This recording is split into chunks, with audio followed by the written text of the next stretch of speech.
वंदे मातरम। कर्मचारी साथियों, विशेषकर ऐसे साथी जो प्री मैनेजर से संबंधित कार्य करते हैं, उनके लिए महत्वपूर्ण जानकारी साझा कर रहा हूं। जैसे कि आपको पता है, दिसंबर माह की 24 तारीख आज हो चुकी है और कुछ जो भी डीडीओ है उनके दिसंबर माह के जो सैलरी बिल प्रोसेस होने शुरू हो गए हैं। मैंने अभी जैसे चेक किया तो एक हमारे जो बिल नहीं हुए, लेकिन दूसरे जो भी डीडीओ है उनके बिल प्रोसेस होना शुरू हो गए हैं। अब जैसे सामान्य रूप से तो आप देखेंगे तो जैसे ही आप लॉगिन करेंगे आपके सामने यहाँ जो मेन स्क्रीन पे ही बिल एलोकेट होना शुरू हो जाएंगे या शो हो जाना शुरू हो जाएंगे। लेकिन अगर आपको यहाँ नहीं दिख रहे हैं तो आपको मास्टर में जाकर के, मैंने पिछले वीडियो में बताया था कि आपको यहाँ से जो भी बिल प्रोसेसिंग में जाना है और सैलरी प्रिपरेशन में जाकर के यहाँ सैलरी बिल कन्फर्मेशन में चेक करना है। अगर यहाँ भी बिल से शो नहीं हो रहे हैं तो आपको मैंने बताया कि यहाँ जो व्यू बिल स्टेटस है इसमें जाकर के चेक करना है। और यहाँ से आप जैसे दिसंबर मंथ सेलेक्ट कर लें, ईयर है 2023 सेलेक्ट कर लें और उसके बाद में जो भी बिल टाइप है उसमें आपको सैलरी सेलेक्ट करना है। और जैसे यहाँ से सैलरी सेलेक्ट कर लिया तो यहाँ आपके सामने जो बिल है वो 2 बिल है वो एलोकेट हो चुके हैं। अब इन डीडीओ के 2 ही बिल बनते हैं, 2 ही ऐड है, तो उनमें दोनों बिल एलोकेट हो चुके हैं। बिल नंबर आ गए, बिल नंबर असाइन हो गए और प्रोसेस हो गए। डीडीओ फॉरवर्ड, ट्रेजरी फॉरवर्ड अभी नहीं हुए हैं। तो सबसे पहले तो आपको इसकी रिपोर्ट्स डाउनलोड करके ये चेक करना है कि जो भी डिडक्शन है वो सही हुई या नहीं हुई। दिसंबर माह में क्या क्या डिडक्शन चेक करनी है, तो जैसे सबसे पहले तो आपको जैसे इनर डाउनलोड करेंगे तो आपको इस तरीके से जो भी एम्प्लॉय है उनके यहाँ से देख लें। एक तो इनकम टैक्स की कटौती उनके होनी चाहिए, दूसरी जीपीएफ 2004 की और तीसरी हितकारी नीति की। अब हितकारी नीति की कटौती यहाँ से जैसे ये शो हो रही है, लेकिन अगर कुछ कार्मिक है जिनके हितकारी नीति की अगर कटौती शो नहीं हो रही है, जैसे मैं एक आपको उदाहरण बताता हूँ। ये जो कार्मिक है जिनका बेसिक 46,500 है, डीए वगैरह है, इनकम टैक्स 5,000 है, जीपीएफ 2004 में भी कटौती है 28,500, लेकिन ऐसे की भी है, लेकिन हितकारी नीति की इसमें डिडक्शन नहीं है। तो ये तो जरूरी है इस दिसंबर माह में, तो इसको बिल को आपको रिवर्ट करना पड़ेगा। रिवर्ट के लिए आप जब बिल ऑथराइजेशन में शो हो जाए तो वहाँ से आप इसको रिवर्ट कर लें, तो उसको थोड़ा सा ध्यान रखें। दूसरा, अब हितकारी नीति का शेड्यूल है वो किस तरीके से डाउनलोड करना है, तो वो मैं आपको बता दूँ। पिछले वीडियो में मैंने आपको बताया था कि एक तो ये रिपोर्ट्स आपको क्या क्या चेक करनी है। दूसरी, अगर किसी कार्मिक की हितकारी नीति कटौती ऐड नहीं हो रही है और मैसेज आ रहा है कि जिस आप हितकारी नीति उस कार्मिक ऐड कर रहे हैं और उस समय मैसेज आ रहा है कि employee is not eligible for this deduction, यानी एम्प्लॉय इस डिडक्शन के लिए एलिजिबल नहीं है, तो आपको क्या करना है, किस तरीके से उसकी डिडक्शन ऐड होगी, वो मैंने पिछले वीडियो में यानी अभी कुछ मिनट पहले ही वीडियो बनाया है, उसी में पूरा डिटेल में होता है। आप वो वीडियो जरूर देखें। और अब मान लो जैसे हितकारी नीति की डिडक्शन हो गई, अब आपको शेड्यूल डाउनलोड करना है। तो एक तो ये मैंने जैसे इनर बता दिया, इसका अलग से शेड्यूल कैसे डाउनलोड होगा। अब यहाँ से आप जैसे जो भी रिपोर्ट्स डाउनलोड करेंगे, यहाँ से आपको सैलरी रिपोर्ट्स में जाना है और यहाँ सैलरी रिपोर्ट्स डाउनलोड करेंगे तो यहाँ से दिसंबर हो गया। इसके बाद में कोई भी बिल आपने सेलेक्ट कर लिया, उसके बाद में यहाँ से जैसे बिल नंबर है वो आपको सेलेक्ट करना है। तो मैं जैसे एक बिल नंबर सेलेक्ट करके आपको बता देता हूँ।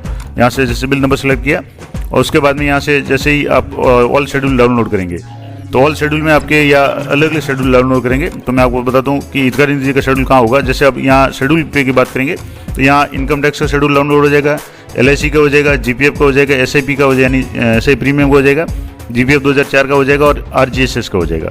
अब इसमें कहीं भी आपको हितकारी नीति का शेड्यूल है वो शो नहीं हो रहा है। अब आप कैसे पता करें कि किस कार्मिक की हितकारी नीति कटौती हुई या नहीं हुई।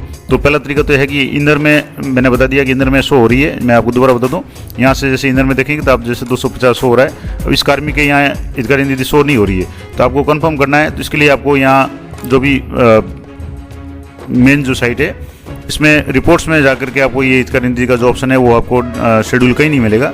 इसके लिए आपको क्या करना है, रिपोर्ट्स में जाना है और रिपोर्ट्स में जाने के बाद में यहाँ salary reports, all salary reports की जगह यहाँ आपको नीचे स्क्रॉल करना है और नीचे यहाँ एक ऑप्शन आएगा कोऑपरेटिव शेड्यूल। यहाँ कोऑपरेटिव शेड्यूल, इस पर आपको क्लिक करना है। जैसे यहाँ क्लिक करेंगे तो आपको यहाँ ईयर 2023 आ जाएगा। मंथ आपको यहाँ से दिसंबर सेलेक्ट कर लेना है, जैसे मैंने दिसंबर सेलेक्ट कर लिया। अब इसके बाद में यहाँ से बिल नंबर सेलेक्ट करना है, जो भी बिल आपके है वो बिल सेलेक्ट कर लिया। उसके बाद में आपको यहाँ बिल नंबर आ जाएंगे और उसके बाद में यहाँ से आपको डिडक्शन जो है उसमें जैसे हितकारी निधि ये फर्स्ट आप सेलेक्ट कर लें। उसके बाद में जनरेट पीडीएफ पे आपको क्लिक करना है। तो इस तरीके से आपकी ये पीडीएफ है वो जनरेट हो जाएगी। अब इस पीडीएफ को मैं जैसे यहाँ से डाउनलोड कर रहा हूँ, तो डाउनलोड करने के बाद में इस तरीके से आपकी ये पीडीएफ शो हो जाएगी। अब यहाँ से आप देखेंगे तो ये कार्मिक का नाम आ जाएगा, कोऑपरेटिव सीरियल नंबर यानी अकाउंट नंबर 510 207 21 611, ये सभी के सेम आने चाहिए। कोऑपरेटिव हितकारी निधि के जो अकाउंट नंबर है, उसके बाद में डेजिग्नेशन आ जाएगा, एम्प्लॉय की जो भी आईडी आ जाएगी। ये जीपीएफ नंबर नहीं आ रहे हैं, तो इसके लिए भी मैंने वीडियो बना रखा है कि आपको जीपीएफ नंबर किस तरीके से अपडेट करना है।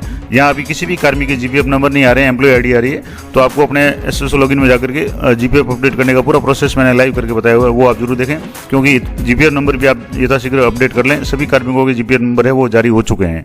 अब आपको जो मैं बता रहा था कि जैसे शेड्यूल ऑफ कोऑपरेटिव अकाउंट, इसमें आपको यहाँ से आपको देखना है कि 250 की ये डिडक्शन हुई या नहीं हुई।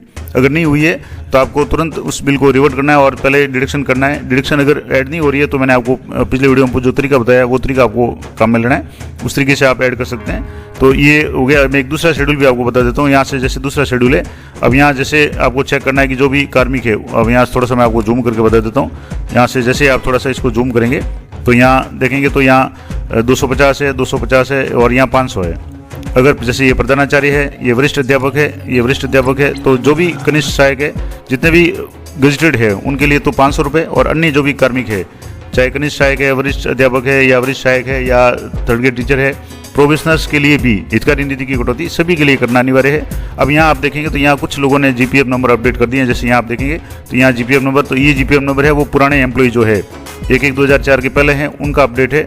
अब यहाँ दूसरा जो ये है 1/1/2004 के बाद जो एनपीएस से ओपीएस में आए हैं, इन्होंने अपना जीपीएफ नंबर ये अपडेट कर लिया है।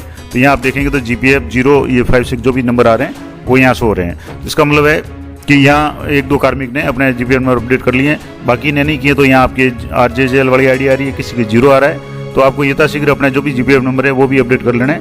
और इस महीने की जो बिल है उसमें आपको ये हितकारी निधि से संबंधित चेक कर लेना है कि 250 या 500 जो भी लागू होता हो वो डिडक्शन हुई या नहीं हुई, और इसका योग भी आप चेक कर लें। तो ये इंपॉर्टेंट जानकारी थी कि पे मैनेजर पे आपको सबसे पहले इस महीने में यानी दिसंबर माह की जो भी सैलरी बनी है, रिपोर्ट्स डाउनलोड करनी है, इनकम टैक्स और हितकारी निधि दोनों चेक करनी है। अब इसके 2 तरीके हैं, इनर से चेक करनी है, उसके बाद में आप शेड्यूल भी डाउनलोड कर लें, और शेड्यूल में भी आगे एक बार चेक कर लें कि कोई भी ऐसा कार्मिक तो नहीं रह गया हो जिसकी हितकारी निधि की अगर कटौती नहीं हुई हो। अगर नहीं हुई है तो आपको यथासंभव, क्योंकि जब बिल डीडीओ फॉरवर्ड हो जाएंगे उसके बाद फिर आप रिवर्ट नहीं कर पाएंगे, उसके बाद में फिर जैसे ट्रेजरी से आपको संपर्क करना पड़ेगा। तो कोशिश करें कि आप पे मैनेजर को चेक करते रहें, जब भी बिल एलोकेट हो जाए थोड़ी देर बाद में आप चेक करते रहें। तो बिल जब ऑथराइजेशन में आ जाएंगे तो उसमें बिल जैसे बिल प्रोसेसिंग में आएंगे और सैलरी प्रिपरेशन में जाकर के आपको यहाँ बिल कंफर्मेशन में चेक करना है। यहाँ कंफर्मेशन में बिल जब शो हो जाएं, अभी जैसे शो नहीं हो रहे हैं तो कुछ समय के बाद में शो हो जाएंगे, क्योंकि दोनों बिल है वो एलोकेट हो चुके हैं, मैंने आपको बता दिया। तो अब एलोकेट के भी आपको नॉर्मली या तो होम पेज पे दिख जाते हैं, होम पेज पे नहीं दिखें तो आपको बिल कंफर्मेशन में दिख जाएंगे ये, और उसके में भी नहीं दिखते हैं तो आपको ऑथराइजेशन में जाकर के व्यू बिल स्टेटस में जाकर के आपको चेक करना, तो वहाँ भी आपको ये बिल है वो शो हो जाएंगे। तो ये महत्वपूर्ण जानकारी थी। अगर हितकारी निधि की कटौती नहीं हुई है तो आप इसको रिवर्ट करके ये यथाशीघ्र कर लें, क्योंकि उसके बाद में फिर आपको जो भी चालान वगैरह है उससे जमा कराना पड़ेगा, तो वो एक अलग प्रोसेस हो जाएगा। तो वो प्रोसेस आपको नहीं करना पड़े और किसी तरह की कोई समस्या नहीं हो, किसी कार्मिक की भी कोई समस्या नहीं हो, तो आपको हितकारी निधि की डिडक्शन और इनकम टैक्स की डिडक्शन, क्योंकि इनकम टैक्स की कटौती के लिए आपके पास में दिसंबर माह, जनवरी और फरवरी 3 महीने ही रहे हैं, और पूरे साल का जो भी टैक्स बनता है वो कार्मिक को डिडक्ट करवाना पड़ता है। उसके बाद में एक और ध्यान रखें, या मैं आपको एक सलाह दूंगा कि जैसे कि मैं हर साल करता आया हूँ, फरवरी माह में डिडक्शन इनकम टैक्स का कम से कम रखें, या यथासंभव फरवरी तक या जनवरी तक ही जो भी इनकम टैक्स की कटौती वो पूरी कर लें। कई बार क्या होता है कि फरवरी में बिल है वो जैसे बजट वगैरह एलोकेट नहीं होता है और बिल फरवरी में नहीं होकर के अगले वित्तीय वर्ष में मार्च में या बाद में बनते हैं, तो उस समय इनकम टैक्स की डिडक्शन है वो या कटौती है वो अनिवार्य रूप से करनी पड़ती है। तो उस समय कार्मिकों को चालान वगैरह से अपना जो भी इनकम टैक्स जमा कराना पड़ता है। उसमें भी समस्या होती है कि कई कार्मिक है वो अपने पर्सनल पैन नंबर से इनकम टैक्स जमा कराते हैं, जबकि वो इनकम टैक्स है वो आपको डीडीओ के पैन नंबर से जमा कराना पड़ता है, ताकि उनके खाते में या 16 नंबर फॉर्म में शो हो जाए। तो इस तरह की समस्याओं से बचने के लिए कोशिश ये करें कि आप जनवरी तक अपना जो भी टैक्स बन रहा हो वो आप कटवा लें, ताकि फरवरी की सैलरी भी आपको पूरी मिले और इनकम टैक्स कोई भी बकाया नहीं रहे। तो ये महत्वपूर्ण जानकारी थी। इस संबंध में अगर आपकी कोई भी क्वेरी है पेज मैनेजर से संबंधित तो आप जरूर कमेंट करें। वीडियो अच्छा और उपयोगी लगे तो भी कमेंट करें, लाइक करें, और अधिक से अधिक अपने जो भी साथी हैं, कर्मचारी साथी हैं, उनको शेयर करें। तो मिलते हैं नेक्स्ट वीडियो में, तब तक जय हिंद, जय भारत।